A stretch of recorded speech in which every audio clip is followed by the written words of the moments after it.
சேனலை சப்ஸ்கிரைப் செய்யாதவங்க சேனலை சப்ஸ்கிரைப் செஞ்சுக்கிட்டு செய்திகளை தெரிந்து கொள்ளும்படி அன்புடன் கேட்டுக்கொள்கிறேன். வணக்கம். முக்கிய செய்திகள். தமிழக சட்டமன்றத்தில் திமுகவின் பெயரை நேரடியாக குறிப்பிடாமல் பார்ட்டி ஃபண்ட் என்ற பெயரில் மது உற்பத்தி ஆலைகளிடமிருந்து வசூலிக்கப்பட்ட நிதி விவகாரத்தை முதல்வர் விஜய் அம்பலப்படுத்தியது அரசியல் அரங்கத்தில் பெரும் புயலை கிளப்பியுள்ளது.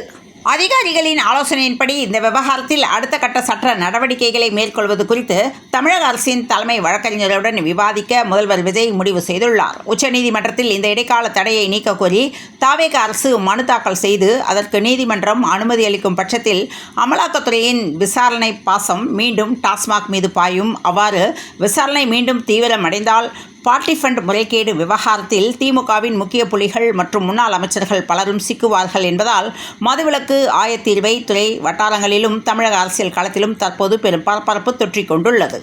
தமிழக அமைச்சரவையில் மாற்றங்கள் வரப்போகிறது என்ற செய்தி காட்டுத்தீயாய் பரவி வரும் நிலையில் 5 அமைச்சர்களை முதலமைச்சர் விஜய் நீக்க திட்டமிட்டுள்ளதாக செய்திகள் கசிந்துள்ளன. அரசியலை பொறுத்தவரை எதுவுமே நிரந்தரமில்லை என்ற சூழலில் எவ்வளவோ பார்த்துவிட்டோம், எதையும் பார்த்து விடலாம் என்ற மனநிலையில் மக்கள் இருக்கின்றனர். மேலும் ஆட்சி நிர்வாகத்தில் சுணக்கம் தெரிவதாகவும் அதனை சரி செய்யவே இந்த அதிரடி நடவடிக்கை எடுக்கப்படுவதாகவும் சொல்லப்படுகிறது. ஒரு முதலமைச்சராக தன் அதிகாரத்தை நிலைநாட்டவும் நிர்வாகத்தை வேகப்படுத்தவும் விஜய் எடுக்கும் இந்த முடிவு அவரது அரசியல் முதிர்ச்சியின் வெளிப்பாடாகவே பார்க்கப்படுகிறது. நீக்கப்படவிருக்கும் அந்த 5 அமைச்சர்களுக்கு தூண்டில் போடும் வேலையை எதிர்க்கட்சிகள் ரகசியமாக செய்து வருவதாக தகவல்கள் தெரிவிக்கின்றன. ஆரம்ப கட்டத்தில் புதிய அரசியல் சக்திகளுக்கு கூட்டணி கட்சிகளின் தயவு பெரிய அளவில் தேவைப்படும் என்ற நிலை இருந்தது. ஆனால் தற்போதைய அரசியல் சூழலில் பிராந்திய கட்சிகளின் ஆதரவு இல்லாவிட்டாலும் தங்களை நிலைநிறுத்திக் கொள்ளும் சூழலை நோக்கி புதிய அரசியல் நகர்வுகள் சென்று கொண்டிருக்கின்றன. மறுபுறம் தமிழகத்தில் சட்டம் ஒழுங்கு பிரச்சினை, பெண்களுக்கு பாதுகாப்பு இல்லாத சூழல் மற்றும் கஞ்சா புழக்கம் ஆகியவை குறித்து இடதுசாரி கட்சிகள் மற்றும் கூட்டணி கட்சிகள் விமர்சனங்களை வைக்க தொடங்கியுள்ளன. தங்களின் கட்டுப்பாட்டிற்குள் அரசியல் களம் இருக்கும் என்று கணக்கு போட்ட கட்சிகளுக்கு தற்போதைய சூழல் ஒருவித அரசியல் குழப்பத்தையும் கவலையையும் ஏற்படுத்தியுள்ளதாக ரங்கராஜ் பாண்டே தனது அரசியல் அலசலில் குறிப்பிட்டுள்ளார். தமிழக அரசியல் களத்தில் பெரும் திருப்பமாக திமுக தலைமையிலான கூட்டணியிலிருந்து காங்கிரஸ் கட்சி வெளியேறியதைத் தொடர்ந்து டெல்லியிலும் அதன் எதிரொலி பலமாக வீச தொடங்கியுள்ளது. தேசிய அளவில் காங்கிரஸ் கட்சியுடன் இனி எவ்வித அரசியல் மற்றும் கூட்டணி பிணைப்பும் திமுகவிற்கு இல்லை. எனவே நாடாளுமன்ற மழைக்கால கூட்டத்தொடரின் போது விலைவாசி உயர்வு, மேகதாது விவகாரம் உள்ளிட்ட பல்வேறு மக்கள் நல பிரச்சனைகளில் திமுக தனித்தே குரல் எழுப்பும். நாடாளுமன்ற வளாகத்தில் மகாத்மா காந்தி சிலை முன்போ அல்லது அவைக்குள்ளோ காங்கிரஸ் கட்சி முன்னெடுக்கும் கூட்டு கண்டன போராட்டங்களை திமுக முற்றிலும் புறக்கணிக்கும் எனவும் நாடாளுமன்ற மழைக்கால கூட்டத்தொடர் தொடங்குவதற்கு சரியாக 2 நாட்களுக்கு முன்பு நாட்டின் முதன்மை எதிர்க்கட்சியான காங்கிரஸை விட்டு தள்ளி நிற்கும் திமுகவின் இந்த அதிரடி அரசியல் நகர்வு டெல்லி வட்டாரத்தில் பெரும் பரபரப்பை ஏற்படுத்தியுள்ளது. பிரதமர் மோடி, முதலமைச்சர் ஸ்டாலின் இடையிலான சந்திப்பு குறித்த ஊகங்களும் மத்திய அமைச்சரவையில் திமுக சேரப்போகிறது என்ற பேச்சுகளும் அக்கட்சியின் நம்பகத்தன்மையை சவக்குழியில் தள்ளியுள்ளன. ஒரு காலத்தில் பாசிச பாஜக என்று மேடைகளில் அனல் பறக்க பேசிய திமுக இன்று அதே கட்சியுடன் இணக்கமான போக்கை கடைபிடிப்பது அதிகாரத்தின் மீதான அவர்களின் பசியையும் கொள்கையற்ற அரசியலையும் அப்பட்டமாக வெளிச்சம் போட்டு காட்டுகிறது. கடந்த ஏப்ரல் மாதம் வரை தொகுதி மறுவரையறை மசோதாவை கருப்பு சட்டம் என்று எதிர்த்து அதன் நகல்களை தீயிட்டு கொளுத்திய திமுக இன்று அந்த மசோதாவை ஆதரிக்க தயாராக இருப்பதாக கூறப்படுவது அக்கட்சியின் இரட்டை வேடத்திற்கு சிறந்த சான்றாகும் எனவும் தனது அரசியல் இருப்பை தக்கவைக்க மாநில உரிமைகளை பணயம் வைத்து மத்திய அரசுடன் திரைமறைவு பேச்சுவார்த்தையில் ஈடுபடுவது திமுக தொண்டர்களிடையே அதிர்ச்சியில் ஆழ்த்தியுள்ளது. விஜய் தலைமையிலான புதிய அரசு முதலீடுகளை ஈர்க்க திட்டமிடும் இதே வேளையில் தொழிற்சாலை அமைப்பதற்கான சிப்காட் தொழில் பூங்கா அமைக்கும் திட்டத்தை கையில் எடுத்துள்ளது. தமிழ்நாடு அரசு திமுக ஆட்சியில் புதிய சிப்காட் தொழில் பூங்கா சென்னையை தாண்டி மற்ற நகரங்களிலும் மாவட்டத்திலும் அமைத்து மாநிலத்தின் வளர்ச்சி வேலைவாய்ப்பை சமநிலைப்படுத்தும் முயற்சியில் தீவிரமாக இறங்கியது. இந்த நிலையில் சமீபத்தில் விஜய் தலைமையில் கலெக்டர்கள் கொண்ட கூட்டம் நடந்தது. இக்கூட்டத்தில் ஒவ்வொரு மாநிலத்திலும் நிலுவையில் இருக்கும் திட்டம் குறித்து ஆலோசனை செய்யப்பட்ட நிலையில் காஞ்சிபுரத்தில் சிப்காட் தொழில் பூங்கா அமைக்கும் திட்டம் 2024 தேக்கமடைந்து வருவது தெரிய வந்த நிலையில் இத்திட்டத்திற்கு முன்னுரிமை அளிக்கப்பட்டு தற்போது செயல்படுத்த முடிவு செய்யப்பட்டுள்ளது. இதன் அடிப்படையில் காஞ்சிபுரம் மாவட்டத்தில் உத்திரமேரூர் பகுதியில் இருக்கும் திருப்புலிவனம், மருதம் கிராமங்களில் 803 ஏக்கரில் புதிய சிப்காட் தொழில் பூங்கா அமைக்க தமிழக அரசு முடிவு செய்துள்ளது. நடிகர் மற்றும் முதலமைச்சர் விஜய் நடிப்பில் இயக்குனர் வினோத் இயக்கத்தில் பெரும் எதிர்பார்ப்புகளுக்கு மத்தியில் உருவாகியுள்ள ஜனநாயகன் திரைப்படம் வரும் ஜூலை 23 அன்று உலகமெங்கும் திரையரங்குகளில் வெளியாகிறது. சென்சார் பிரச்சனைகள் மற்றும் இணைய கசிவு போன்ற பல்வேறு தடைகளை கடந்து இத்திரைப்படம் திரைக்கு வரும் வேளையில் பொறுப்புடன் நடந்து கொள்ள வேண்டுமென முதலமைச்சர் வேண்டுகோள் விடுத்துள்ளார். இருப்பினும் படத்தின் முதல் நாள் முதல் காட்சியை தியேட்டரில் காண தான் ஏற்கனவே லீவ் எடுத்து விட்டதாகவும் 3 மணி நேரம் மட்டும் பழைய ரசிகராக செயல்பட அனுமதி தருமாறும் அமைச்சர் விக்னேஷ் முதல்வரிடம் உருக்கமாக கோரிக்கை விடுத்துள்ளார். தமிழகத்தில் புதிய தாவேக அரசு அமைந்த சில மாதங்களிலேயே தற்போது பொதுமக்கள் மத்தியில் மின் கட்டணம் தொடர்பான ஒரு மிகப்பெரிய சர்ச்சை வெடித்துள்ளது.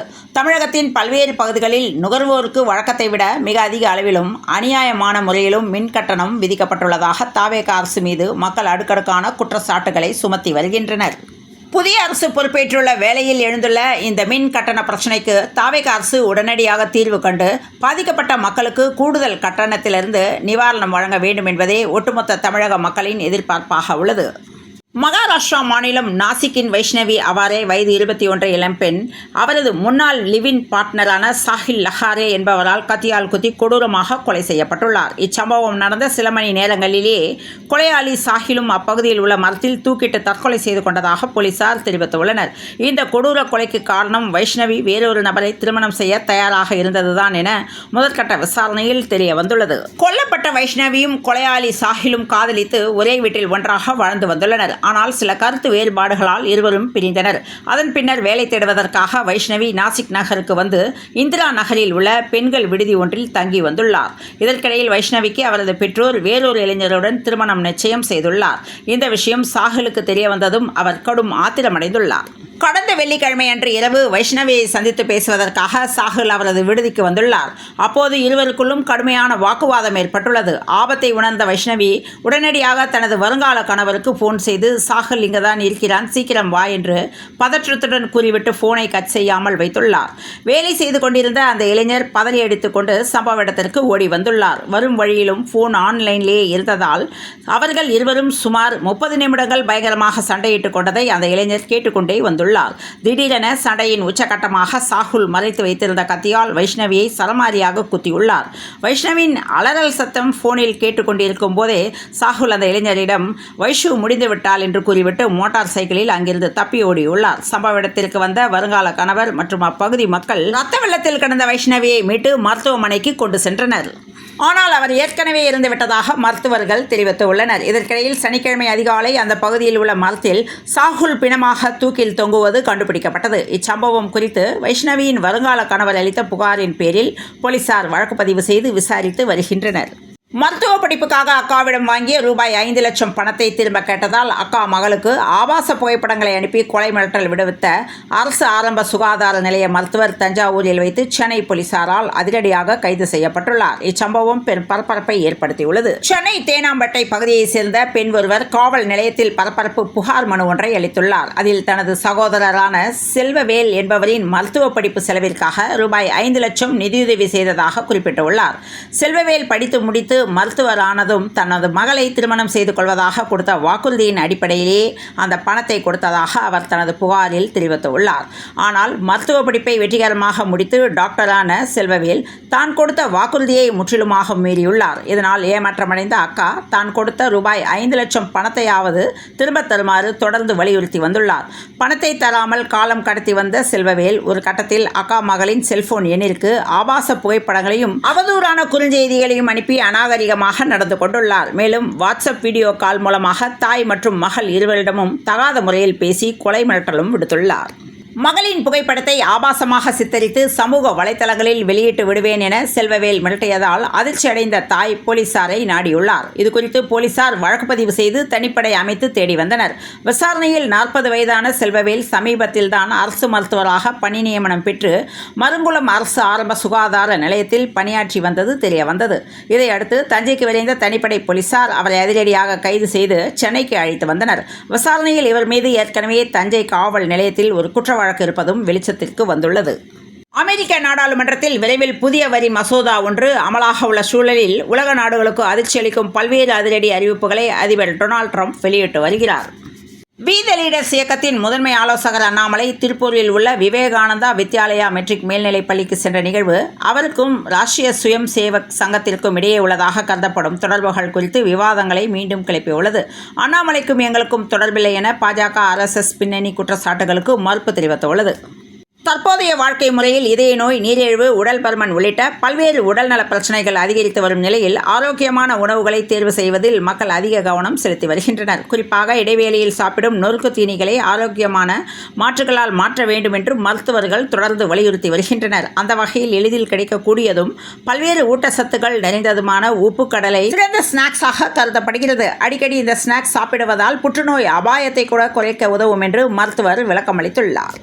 அதிமுகவிலிருந்து அடுத்தடுத்து 6 எம்எல்ஏக்கள் தங்களது பதவிகளை ராஜினாமா செய்து தாவேகாவில் இணைந்து அரசியல் வட்டாரத்தில் பெரும் பரபரப்பை ஏற்படுத்தியுள்ளனர். மேலும் அதிமுக தலைகள் தாவேகாவிற்கு தயாராக பலர் உள்ளதாகவும், ஆனால் இவர்களுக்கு விஜய் செக் ஒன்று வைத்துள்ளதாக கூறப்படுகிறது.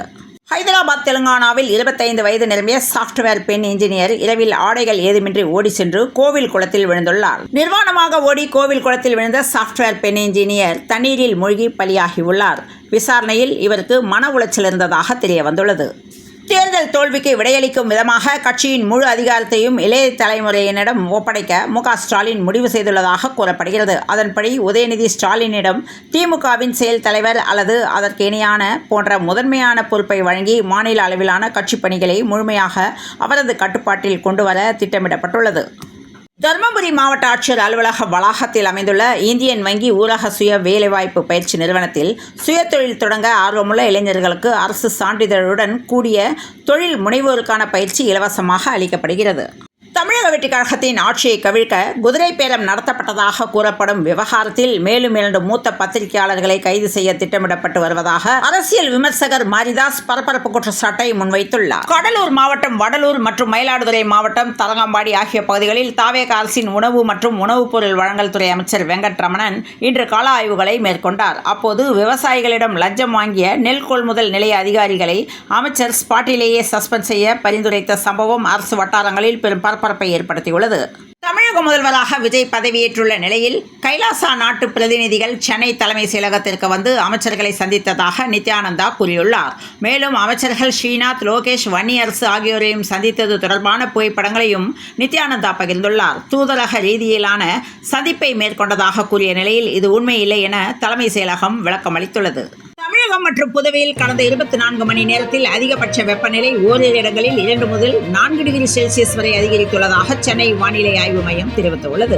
இதேவேளையில் வட தமிழக கடலோர பகுதிகளில் நிலவும் பலவீனமான காற்றழுத்த தாழ்வு பாதை காரணமாக சென்னை புறநகர் மற்றும் மேற்கு தொடர்ச்சி மலை மாவட்டங்களில் அடுத்த ஒரு வாரத்திற்கு இடி மின்னலுடன் கூடிய பலத்த காற்றுடன் கூடிய மழைக்கு வாய்ப்புள்ளதாகவும், கடல் கொந்தளிப்பு காரணமாக மீனவர்கள் குறிப்பிட்ட நாட்களில் கடலுக்கு செல்ல வேண்டாம் என்ற தகவலும் வெளியாகியுள்ளது. இத்துடன் இந்த செய்திகள் நிறைவடைந்த நிலையில் தொடர்ந்து இணைந்திருங்கள் பிரபாஸ் கதம்பம் செய்திகளுடன். மீண்டும் நாளைய முக்கிய செய்திகளில் சந்திப்போம். நன்றி. இரவு வணக்கம்.